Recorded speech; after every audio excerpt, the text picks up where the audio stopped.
Hello, beloved of God. This is Michael Johnson, pastor of Love Rising Lutheran Church, here with you, walking with you with Jesus in the wilderness for 40 days and 40 nights during the Lenten season on our biblical treasure hunt.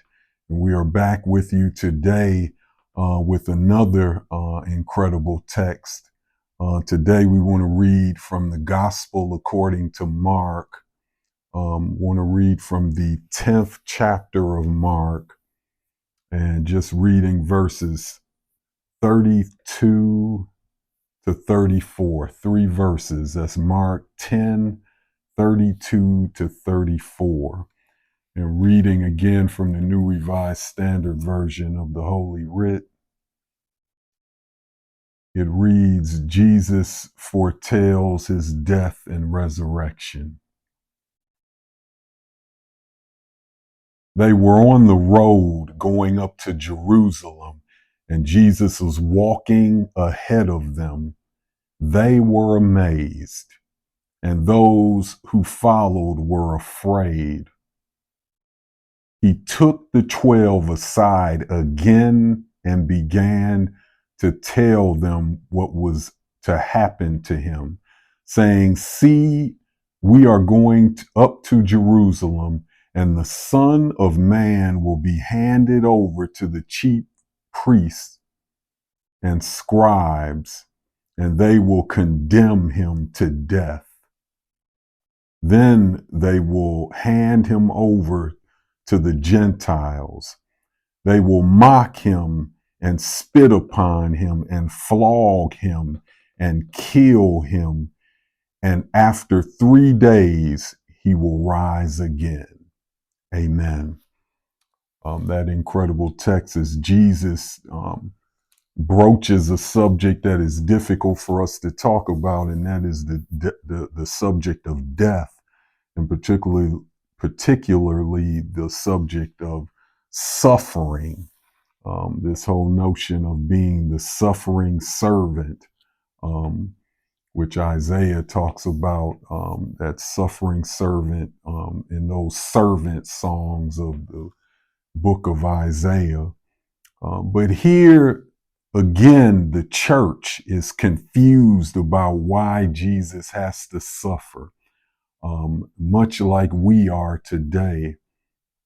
And here, of course, in the case of the Jews of first century Palestine, they are confused because they are waiting for a Messiah to save them from the oppression of Roman empire and power, and the way they have been oppressed by the power of the empire of Rome.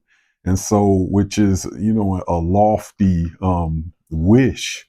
And so when Jesus comes along talking about my mission is to suffer and die on the cross for the sins of the world, they are confused. And so, much like we are confused in our day and age, the way we have taken this suffering servant motif and have used it as an excuse to do nothing for those who are on the margins, particularly women, and particularly women of color, to say that because they're suffering, that's good because women are tougher, particularly women of African descent, through this country and through slavery, Jim Crow, the civil rights era.